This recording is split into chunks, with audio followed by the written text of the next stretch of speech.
Well, again, thanks everybody for joining. Uh, Good afternoon, good morning for those on the West.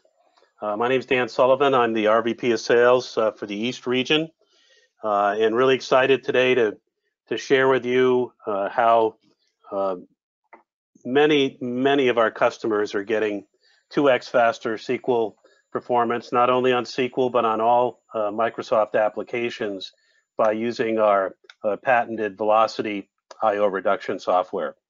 And joining me today, we've spared no expense, folks, to bring Mr. Gary Kwan, otherwise known as GQ, on the line to speak with us today. He's our Senior Vice President of Technology Strategy.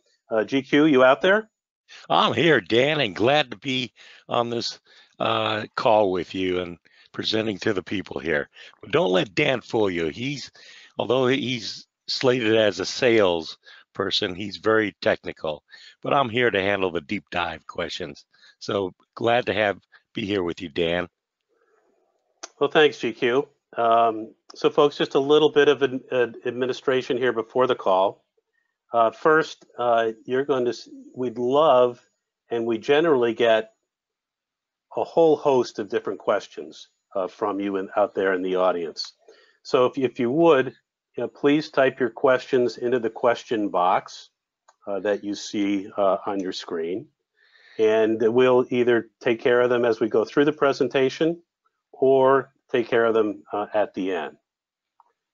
And in addition to that, for those of you attending today, you'll be receiving after the webinar a free, not for resale, NFR copy of our Velocity I/O reduction software.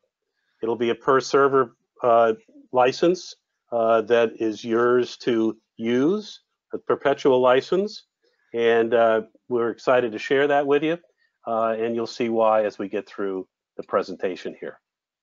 So, who are we? Folks, you may know us from our past history. We were the Diskkeeper Corporation. We've been in business 38 years, 12th oldest software company in the world, and sold over 100 million licenses of Diskkeeper in the past, the world's preeminent disk defragmentation software product. So preeminent, folks, that we actually OEM'd part of our code to Microsoft, and Microsoft actually put that into Windows as the disk defragmentation software that they had installed in that. But in 2012, we rebranded the company because, as many of you know, virtualization entered into the scene. You no longer defrag the SAN or an SSD. So GQ and his team of engineers totally respun our software. So no longer a disk defragmentation software, but then and today, we are two light filter drivers that sit in the Windows OS and reduce I/O to backend storage. On average, our customers are seeing about a 30% reduction in I/O to backend storage. And as a result of the reduction, they're also seeing, and we'll share some examples later, anywhere from 50 to 300% application performance improvement on existing hardware, even all flash environments. So again, we're excited to share that with you. Because of those reductions, Gartner named us a cool vendor and said we should be installed in every virtualized initiative. So again, while we're talking about SQL today, and that's our focus, we optimize across the entire Windows application platform. One of the patented filter drivers is a DRAM caching engine. Very intelligent, very smart. GQ will talk about that a little bit later. But because it's so unique, so lightweight, and yet so intelligent, the folks you see here, HP, Lenovo, SanDisk, Western Digital, as a matter of fact, 9 out of 10 of the top PC OEMs OEM this caching engine, and they put their name on it so you don't see us there, and put it into their workbooks and laptops, because again, it's so much better than even HP has. So pretty impressive. And because of the work we do, we are a close partner with Microsoft. We're also a very close partner with VMware. Just recently attended VMworld and met with a lot of customers and prospects there.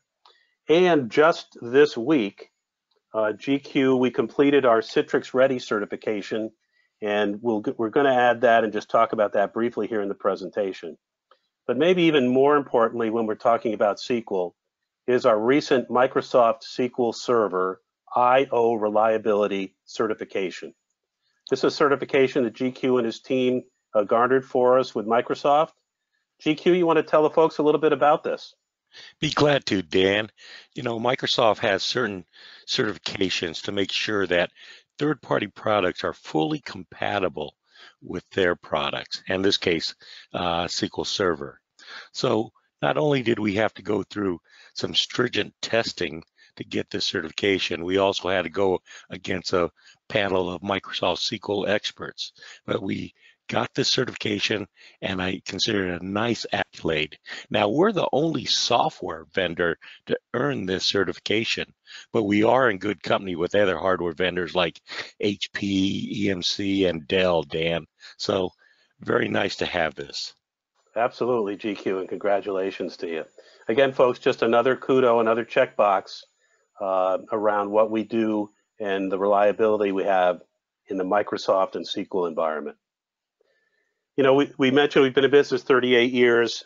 We continually poll the IT community around different aspects, different questions that we have. And one just recently completed is regarding, you know, your I/O intensive applications on SQL.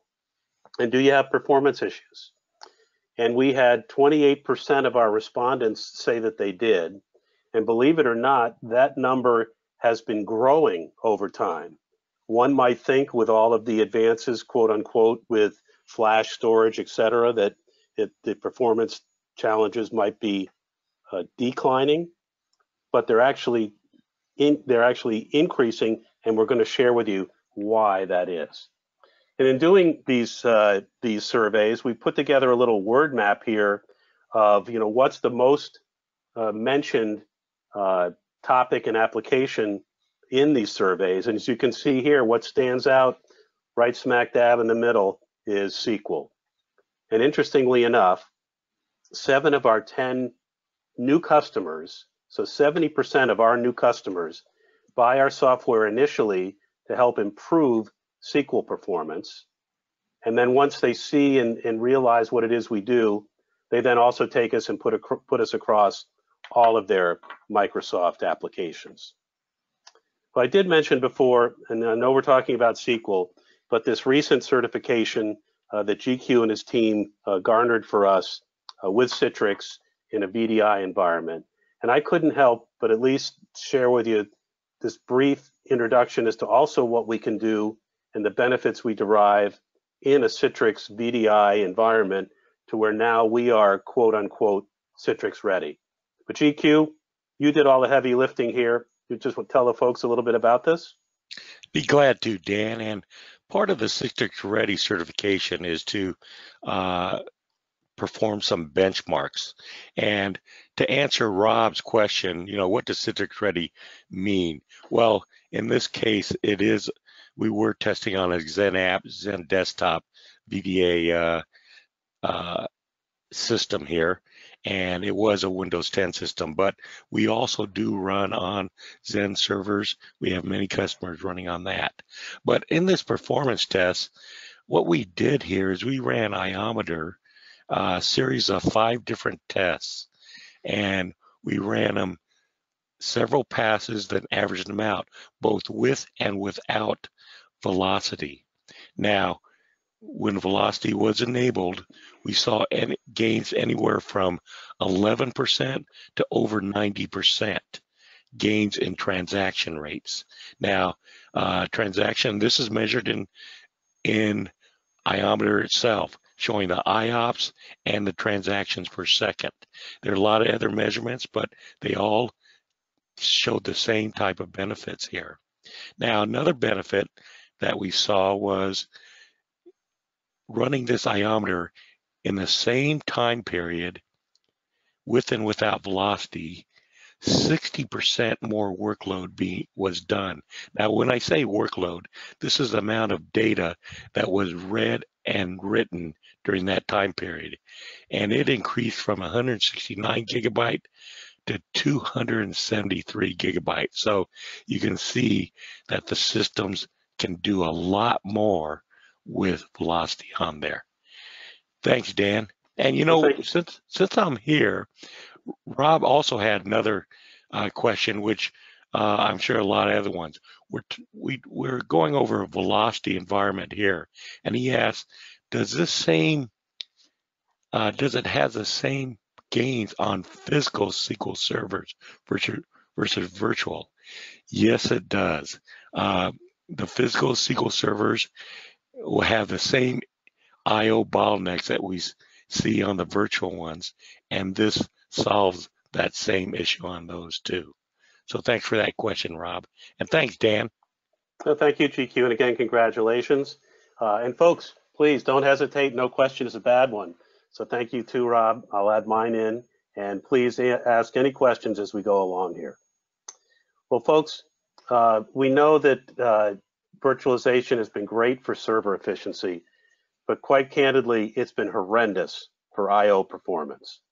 What you'd like to see is depicted here the most efficient I/O environment possible. Large contiguous writes emanating out of the Windows OS, hitting the hypervisor, moving down to storage, and back again. And again, this is the same as true for a physical environment. Just think of the hypervisor as your local storage there. So this is the most efficient environment possible. But as soon as you virtualize, and in the physical world, these two inefficiencies enter in, both the Windows I/O tax and the I/O blender effect. So GQ, you want to briefly chat about those two inefficiencies and what happens? Be glad to, Dan. This Windows I/O tax is caused by the Windows file system itself. Now, this is happening on the Windows operating system on each VM. What happens is when a file gets created or extended, it doesn't know how big it's going to be.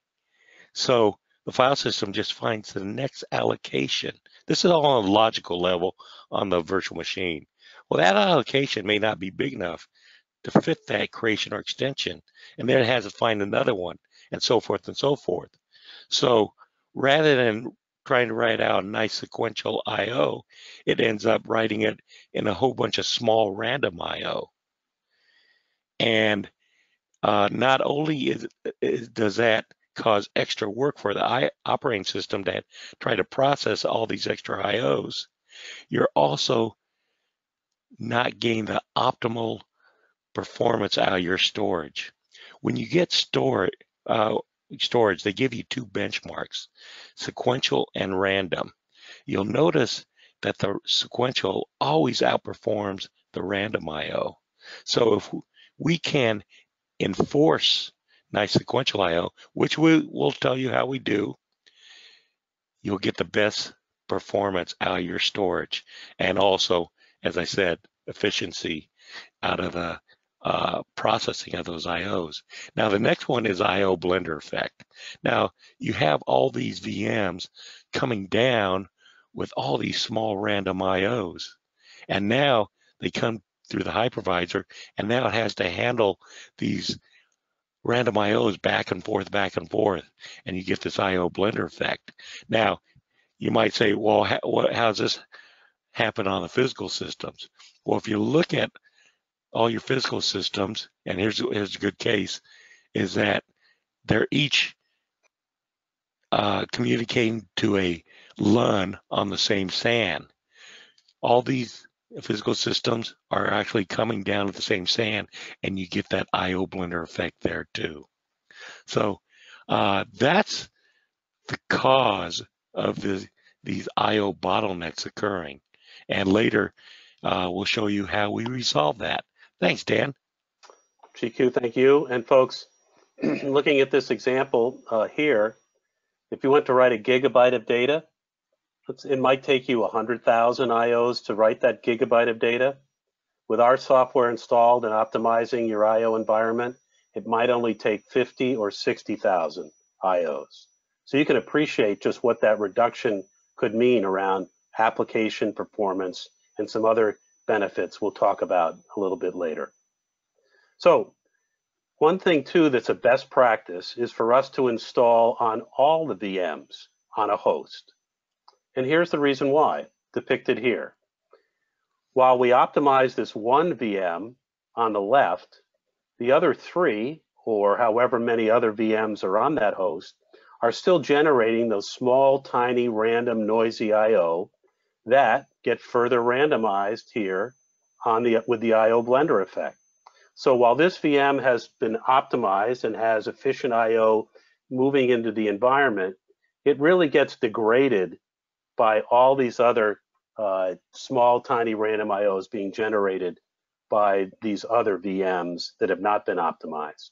So again, the best practice is to install on all the VMs so that you get this most efficient I/O environment possible. For what it's worth, I just had a customer after attending one of these webinars put us on all of the VMs across 5 of his hosts, and he saw dramatic performance improvements across his environment. And while some VMs may be more heavier workloads than others, they all contribute to this small, tiny, random, noisy I/O that's depicted here. So I hope that helps give you an idea of what the best practice is for installing our software. Now, And I'm Dan, sorry, GQ. sorry if I jump in here, but Rob did have a question here. Great. And that pertains to what you just talked about. It says, do all VMs need to have it installed, even the non-SQL ones? And Rob, it's not required. You could just install it on each individual machines, and you'll get the benefits on there. But as Dan said, you know, when you have a lot of systems under the same host, you still get that noisy traffic coming from the other ones. So if you want to get the full benefit, you'd like to try to get installed on all those VMs to clear up that bandwidth and free it up for the others. Thanks, Dan. Thank you, GQ. Please stop me whenever you see appropriate questions. And Rob, you might get the the question trophy here, but keep them coming because those are great questions. So folks, where do we sit? Excuse me, as I mentioned, we're 2 light filter drivers. We install in the guest OS, Windows OS. So we're this little orange band here. And we're agnostic. If it's compatible with Windows, it's compatible with us. It doesn't matter what hypervisor you run, whether it's Hyper-V, Acropolis, which is Nutanix, KVM, etc. Doesn't matter what kind of server, HBAs you have, and what kind of storage is involved. Because what we do, as you saw, is we just present the most efficient I/O for your environment to deal with. So even on hyper-converged environments, all flash, while they certainly are fast, they're going to be faster with our software installed and having the most efficient I/O in the environment for that storage environment to deal with. So I hope you get a picture kind of where we sit in the environment. So as we talked about our software, we delivered large contiguous writes for more payload with each I/O. Our patented DRAM caching engine, folks, it uses idle and available DRAM. DRAM that's just sitting there, feet up on the desk, not doing anything. It takes advantage of that. And as GQ will explain, it's so intelligent, it looks for those performance-robbing read IOs, and that's what it puts into cache. And by the way, folks, as you know too, DRAM is 10 to 15 times faster than flash. So the more read-intensive the application, a la SQL, but others, and there are many ERP applications that have SQL backend, virtualized environments, your file servers, domain controllers, web servers, they all benefit by having our software installed. Folks, I said we do everything is automated. There's really, besides installing the software, there's nothing for you to do. So our customers say, gee, everything's running a lot better than it was before. What are you actually doing? So again, GQ and his team responded, and we'll show you a benefits dashboard that they put together that actually shows you what it is we're doing for your environment. And lastly, we have yet to have to do this, and that is give anybody their money back because they didn't see any benefits. So really pretty impressive.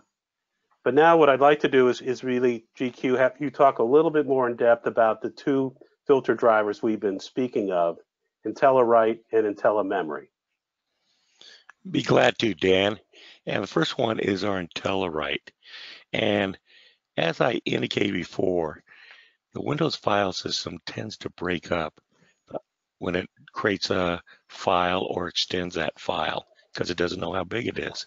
Now, I'm going to go to the questions here, and some person asked, well, are you caching those writes to then write out in one big one?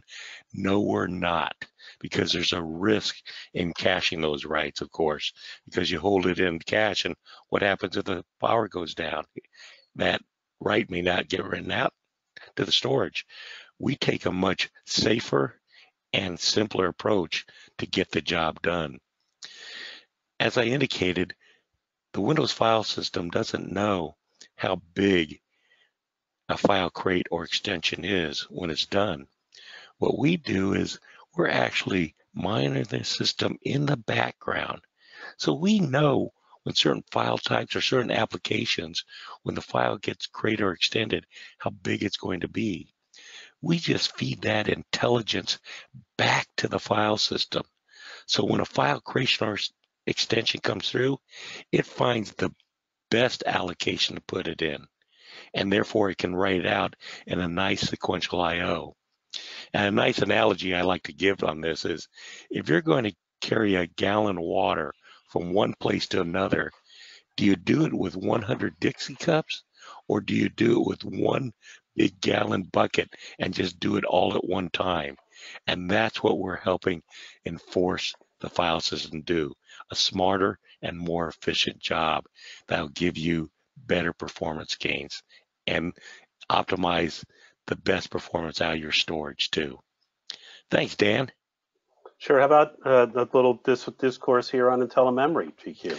Well, this is where you're going to get the benefits of the read IOs, and by our caching technology. Now, Dan already indicated that we're very unique with our caching technology, and that 9 out of the top OEM PC manufacturers had licensed our technology. And here's the reason why. There's two things unique about us, and one is how we use memory for the caching. You don't have to go and allocate a certain amount of your precious RAM to use for caching. We'll just dynamically see what's available and unused, and we'll use that for caching. And if any user or system process needs it, we'll automatically give it up, so there's never any contention for memory. And then our next uniqueness is how we determine what to put in cache and keep in cache for the best performance. You know, some caching products, they'll see some data get read in and just say, let me put that in the cache with the hope that it gets read in again. We take a little more intelligent and longer approach here. We look at your system and we see what data is getting hit or read the most. And that's one factor of putting into the cache. The other factor is we know certain data pattern will give better performance gain than others. So that's another factor on what to put in the memory to get the best performance in caching. And that's why we're seeing these great 30 to up to sometimes 300% gains in read performance. And what this means is that at the VM, when a IO gets created, we're right there, and we can satisfy that IO right there and prevent it from having to go to the network to the storage to get satisfied. So, and you have to remember, DRAM is 10 to 15 times faster than SSD. So even though you may have all flash down at your network storage, we're still getting much bigger and better performance gains by caching. And not only do you get the performance gains on that system, we just freed up that bandwidth on the networks for other people using that network and network storage so they can do a better job. So thanks on that, Dan. Well, thanks, GQ, and it's really pretty impressive, folks. Can't wait to see you, have you all try it. And again, memory to memory transfer of information, nothing faster. So GQ talked about our 2 patented filter drivers, and I mentioned too that we were, set it and forget it software. We actually trademarked that set it and forget it decades ago. We beat the Ronco chicken guy to that because not only is everything automated once you install us. About a year and a half ago, with the latest release of of Velocity, GQ and his team again crossed the boundaries and thresholds of technology. There is no reboot. I'll say it again, no reboot required to install us in the Windows guest OS. There is nothing, all you have to do is download the software, a few mouse clicks, and you are up and running, and the software starts optimizing. Pretty, not even pretty, incredible what GQ and his team were able to accomplish with that. Well, I mentioned set it, forget it, and that people said, hey, everything's running great, but what are you actually doing for me? So GQ and his team again stepped up and created this dashboard to show customers exactly what it is we're doing in their environment. So GQ, since you're the father of this, why not take people on a quick tour? Well, a lot of people are asking, what is your product doing for us? So we did produce this dashboard to show you how many IOs are being eliminated. And you could do it for the last 3 weeks since the product was installed. You get to choose within the last day. And in this case, it shows that in the last 3 weeks on this system, about 7 million read IOs and 2.4 million write IOs were eliminated. Now, when I say eliminated from having to go down to the network to the storage to get satisfied, and then there's a total IOs. So 9.5 million IOs eliminated or having to go down network to storage to get satisfied. Now, what does this really mean for the users? And that's why we put in this storage IO time saved. Because we know the actual latency time for the IO to actually go down to the storage gets satisfied, because we are a filter driver, we know what these latency times are, and we can estimate what the actual IO time saved. Now, this is different than, absolute times, because IOs can happen in parallel. So sometimes you can see IO times greater than the absolute time, because IOs can happen in parallel on the system. You can have many applications and the system doing IOs at the same time. So in this case, in the last 3 weeks, it saved a total of a little over 20 hours of IO times. And then, of course, the fragments prevented and eliminated, and free space is consolidated, because if you let the free space get fragmented, that causes higher fragmentation rates to grow. So we like to keep that consolidated. And it's important to know is preventing fragmentation. That's what's unique about us, is that we're preventing the fragmentation from occurring in the first place. So thanks, Dan. Well, thank you, GQ. And again, you said it well, preventing fragmentation from occurring at the point of conception, also eliminating read traffic back and forth in your environment. Just pretty impressive. And we're not going to spend more time here, but you can see there are more tabs on this dashboard to show you additional information about what's happening in your environment. So this is the view on a single VM, but we also have a Velocity Management Console. As I mentioned, the best practice is to install us on all the VMs on a particular host. And of course, we have customers with multiple hosts, tens, 40s, hundreds of hosts. And so how do they manage, the software on that? Well, again, GQ and his team stepped up and built the Velocity Management Console, or the VMC. And just want to give you just a quick peek of what the VMC looks like. So GQ? Yes, VMC Velocity Management Console. So you have a single pane of glass where you can manage multiple instances of velocity throughout your network here. And for instance, here you can get a kind of a summary of what each of the systems is providing you here. Similar to what the individual dashboards are doing, but now you can see it from a single pane of glass, all of them. You also notice there's a system status here, and that is, it will tell you if there's enough or not enough available memory to take advantage of the IntelliMemory caching.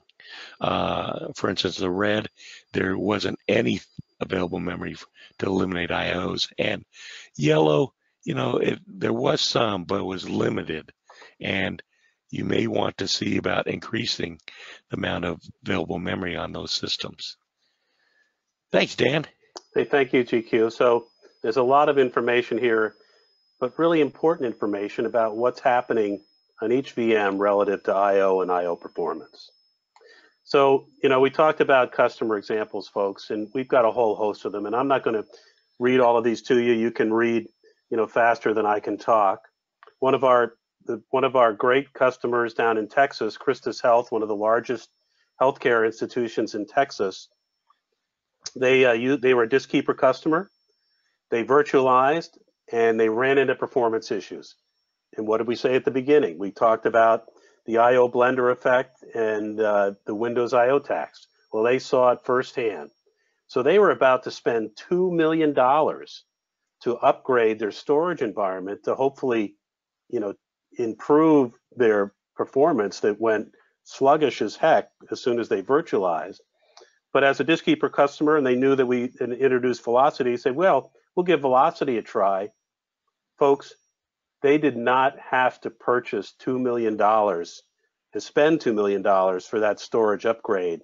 Velocity was able to handle their performance issues for a couple of years after they virtualized.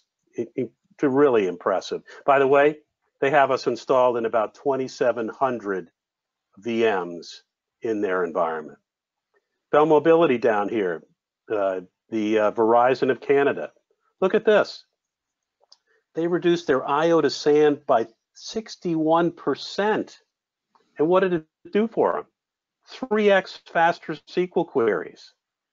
ASL Marketing, batch imports dropped 15 hours. Folks, I think if I was telling you this without showing you this, you'd probably be questioning my veracity here. But just impressive. Look at this, Creative Office. Response times for SQL, 90% faster, et cetera, et cetera.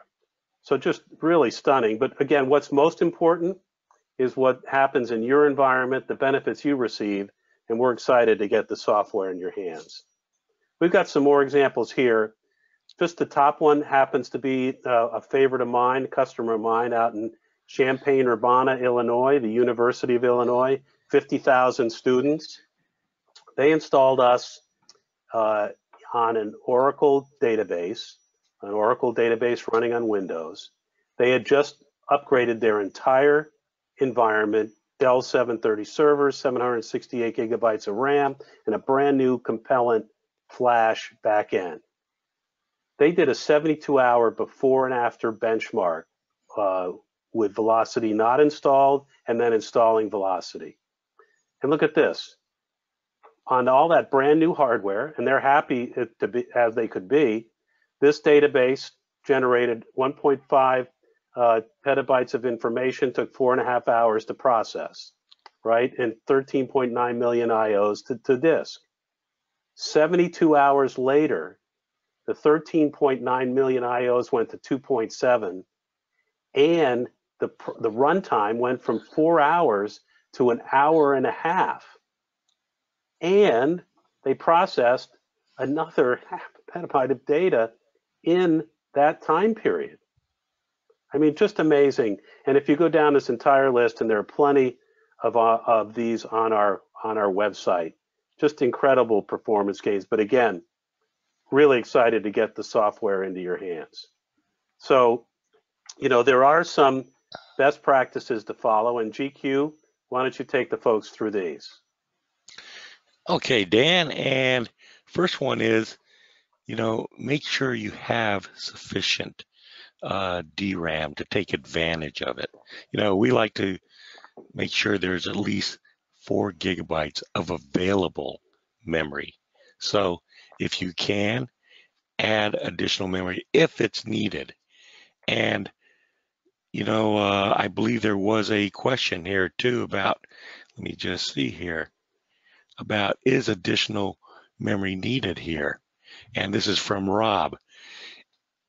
You know, Rob, just tell you, we worked with Christus Health there, and they have us installed on 2,700 systems. And we did an evaluation of all those 2,700 systems. And of those, less than 100, it was recommended to add a little more memory. So in most cases, the amount of memory you have on your system is sufficient. But in other cases, yes, some can be needed to get the best advantage. Now, on step 2, and this is very important, SQL is not very efficient or smart on how it uses the memory.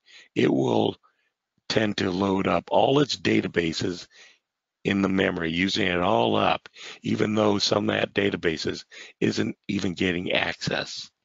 So what we do as best practice is limit the amount of memory SQL uses and give us, you know, 4 to 8 gigabytes if possible, depends upon how much you have on there, for us to use. And we will use it more efficiently and get you bigger performance gains. We actually had an outside lab do some testing, and by doing that, we saw over 60% transaction rates by us being able to use that RAM and do the caching. And then the step 3 is monitor your dashboard and see how much traffic is actually getting offloaded or eliminated from the storage. And if it's less than 50%, may look at, you know, increasing the amount of available memory on that system so we can even get you bigger performance gains. Thanks, Dan. Thank you, GQ. That's great.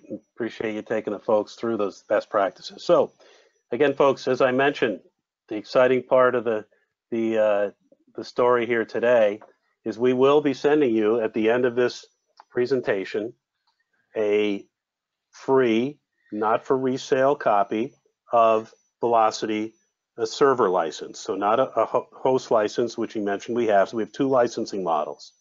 We have a host license, and by that we don't install on the host, we install on all of the guest VMs on that host. But we call it a host license because it covers all of the VMs on a host. Or we have a per server license, and that covers an individual VM or physical server. And that's what you'll be receiving here, a $525 value for attending today, so thank you. So just install it. Again, no reboot required. And give us a little time for the, you know, the smart, intelligent caching engine to learn your application, you know, and adjust the little artificial intelligence there to adjust to your different applications that it's monitoring and improving. and then pull up the dashboard and take a look and see what's happening in your environment. I did, though, mention that the best practice is to install us on all the VMs on a host. We are more than happy to work with you and give you the appropriate amount of software for you to try across your environment or on multiple hosts. So not just the per server license you're getting free today, but the other host license or more VM licenses at no charge for you to use. We'll give you the Velocity Management Console to help you install them.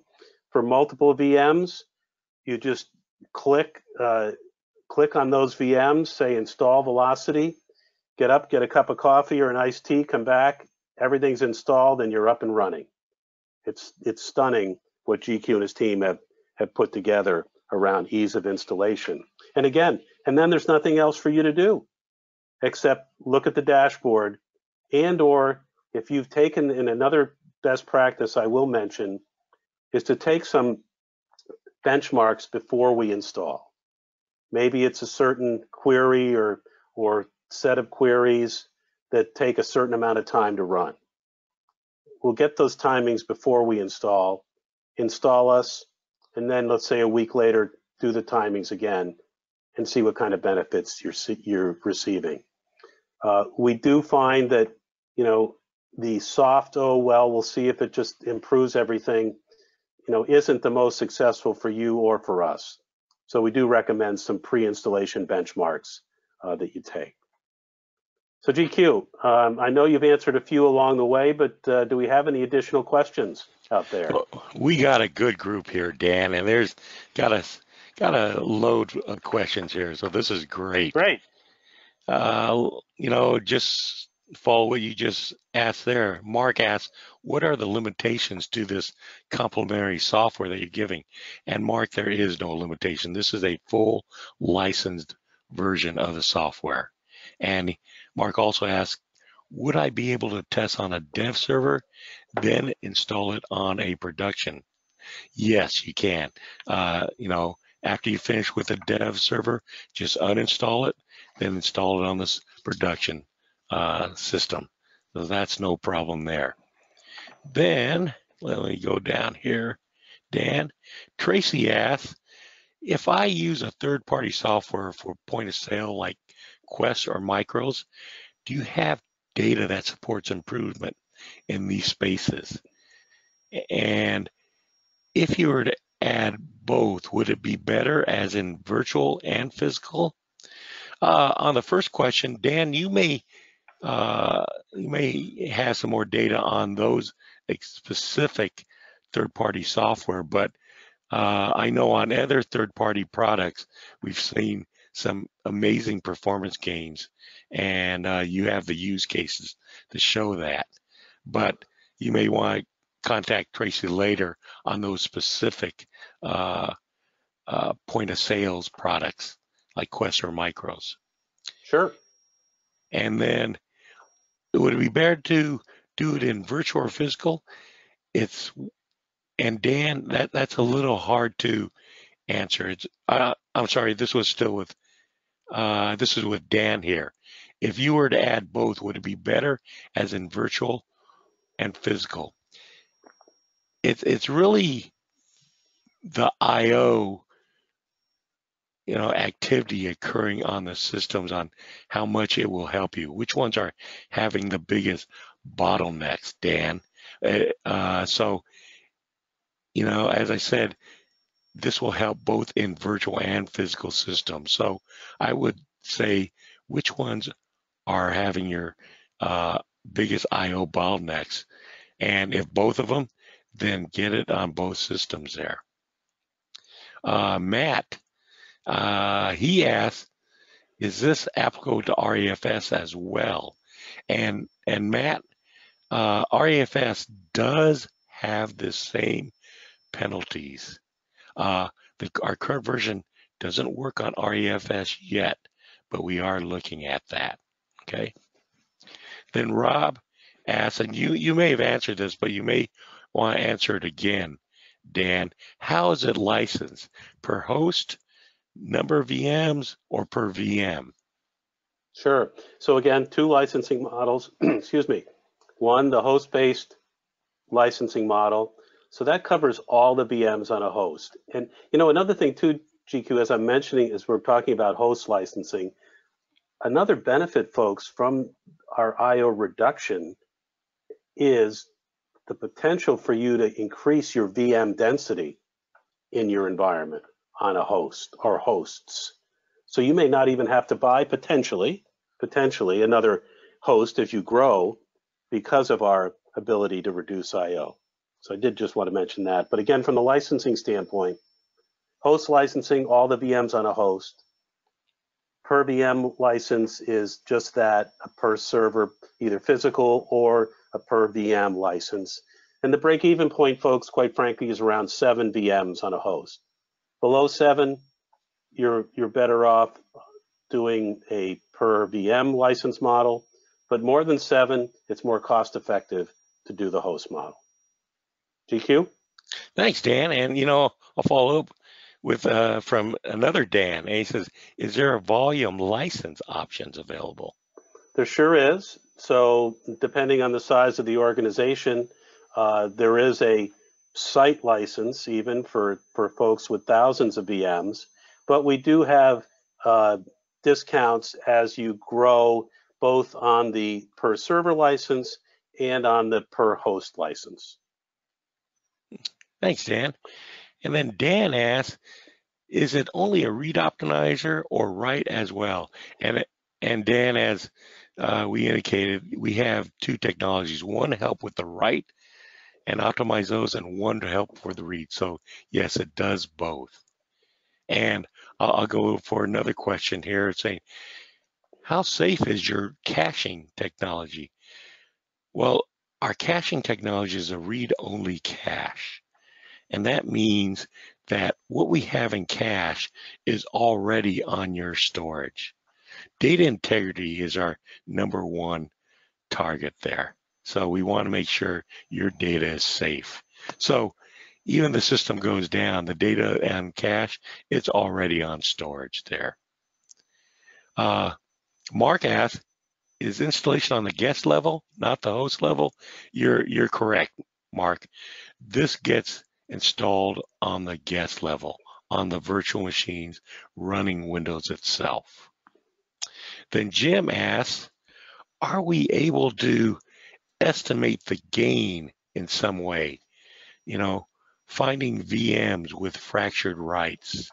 And actually, Jim, and I'll let the sales teams reach out to you afterwards, but we do have a tool, an IO assessment tool, to help you see what systems would best benefit from this. So yes, we do. Rob asks, and I got to tell you, Dan, we've got a lot of questions. This is great. Rob asks, "Any impact on BCDR such as DATU or rebooting that image VMs regularly? Traditional defrags cause snapshot bloat." And you're absolutely right, Rob. And that's why we don't do the traditional defrags here. We're actually eliminating the fragmentation from occurring in the first place. And you know what? We actually, when we first developed this, I went out to EMC to make sure that, we, with their snapshots, their other advanced technologies, that we were fully compatible with it, and we were. So our technology here works fine with these other products here. As Dan indicated before, what we're delivering basically is still a Windows IO, but considered an optimized Windows IO. So we're agnostic with type of applications are running, or the hypervisors, or the network, or the storage. We work on them all there. Yeah, folks, we are the intelligence that Windows designed 30 plus years ago, NTFS, doesn't have. So that's what we're like, a personal trainer here to Windows. We're not doing the work, but we're helping it provide in the most efficient I/O for your environment to deal with. And Dan had a good question here. I think I might answer it. How much latency from the point when new data enters a cache before it's sent to the backend storage? And Dan has indicated we are a read-only cache. That data that we put in cache, it gets sent to storage as it normally does. Then we will determine to put it into cache for later read optimizations or recaching. So there is no latency that we put on it. And Dan also, how about uninstalling and if a reboot is necessary? No, Dan, no reboot is necessary for installing or uninstalling. That's what's good. And we're just a Windows service, folks. So you can just shut us off. It's just that simple. I know we're going toward top hour, so I'll try to get through these. This is great, Dan. We got great questions here. Is extra RAM necessary or recommended from Rob? I kind of indicated that before. In some cases, yes, but most cases, what you have available on system is usually sufficient to take advantage. Sometimes a little more is needed to take extra advantage of the systems, and we'll note that in our dashboards. Seth asks, so when we go try this out, do we need to wait until after hours to install, or can we install during the day? Is a reboot needed? As Seth has indicated, no reboot is needed. You can just install this and start running this. And Mark asks, how will you license in AWS? And maybe you can answer that, Dan. So that's a great question. So yes, not only are we applicable in an on-premise environment, but if you can access your VMs in any off-site cloud environment, AWS, Azure, Google, and others, you can access your VMs. Again, that's where we install. And so what are some of our customers in the cloud are experiencing is they're able to reduce their cost of storage in the cloud because of our I/O reduction and performance improvement allows them to then access a lower cost tier of cloud storage and get better performance, or the same or better performance than they did in the higher cost tier. So in essence, they pay for the software and save money at the same time. Okay. Thanks, Dan. And I'm going to go quick here. Can a software from McCall, can software license be moved to another service once installed? Yes, McCall, just need to uninstall it, then you can install it to another system.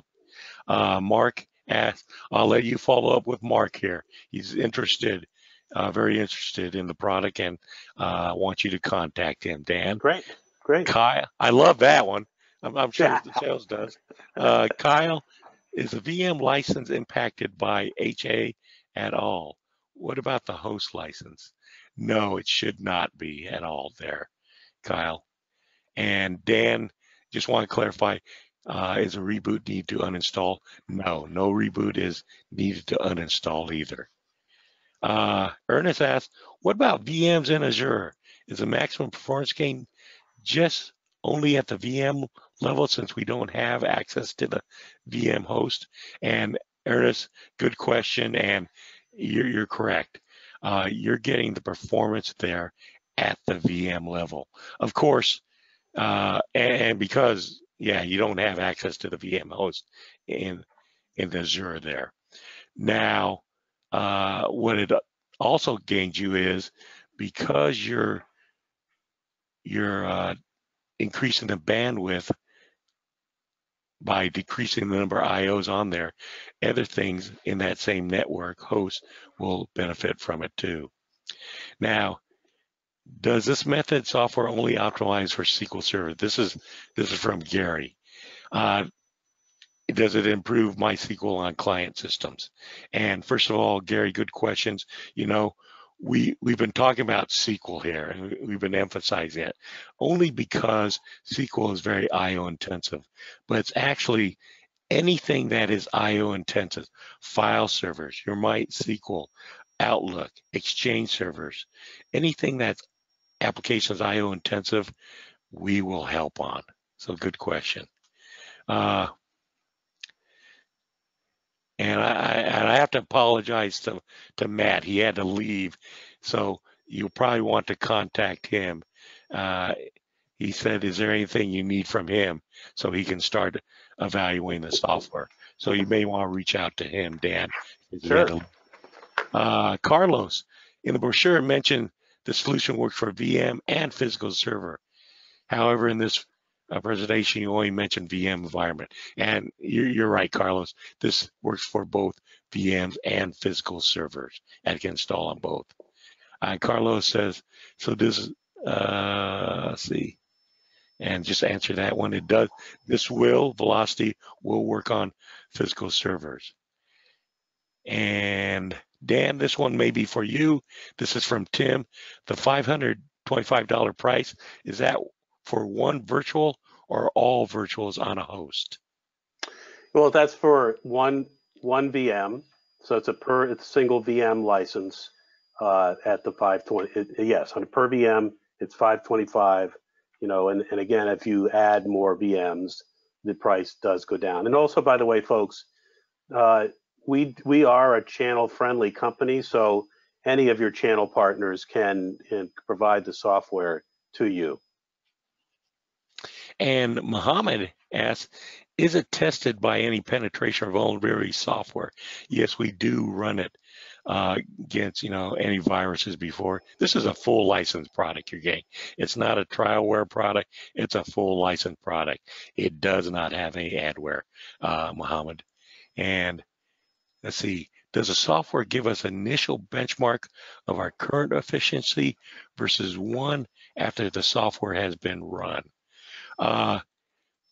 It does not by default. And, this is from Chris. And a couple things. There is that option to get, dashboard data without it running and then with it running. The only trouble with that, Chris, is that on most systems, the workloads can change. So it's not a real good apples to apples, but it does give you that type of data if you want it. But as Dan indicated, besides our dashboard data giving you what gains are, we do check with you to say, are there any applications? What are their benchmarks? How long does it take to generate a report? And then let us run and try it again to see the gains here. Let's see.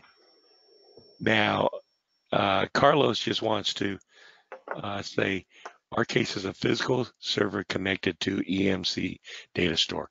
And yes, that it will run fine on that. And we have many current customers running in that current configuration there. Physical servers connected to EMC data store. Let's see, and here's from Dan, we're almost there.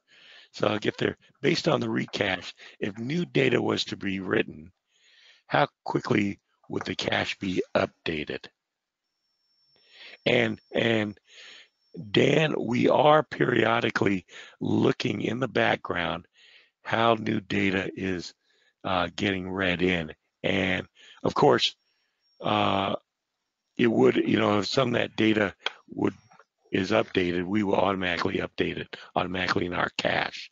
But we do periodically, and I have to find out how often we do check to see when to update the cache, because we always want to purge out data that is not getting hit and replace it with data that is being cached so you get the best benefit.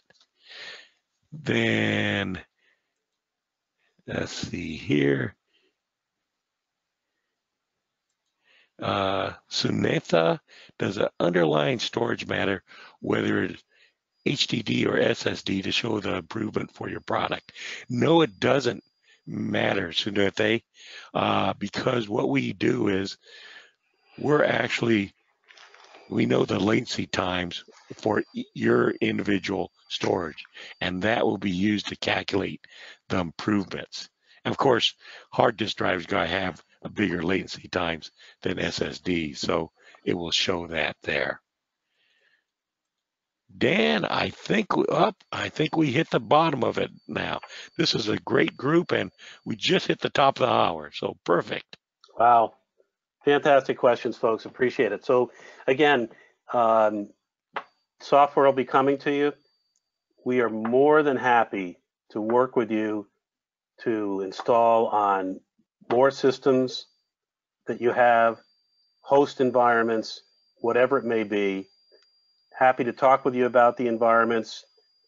Happy to talk to you about other customer experiences, all of the above and then some. So again, great questions. No question is a bad one. We really look forward to working with you. Thank you for your time this afternoon. And again, we're excited about your installing our no reboot software in your environment and get the benefits that we've talked to you about today.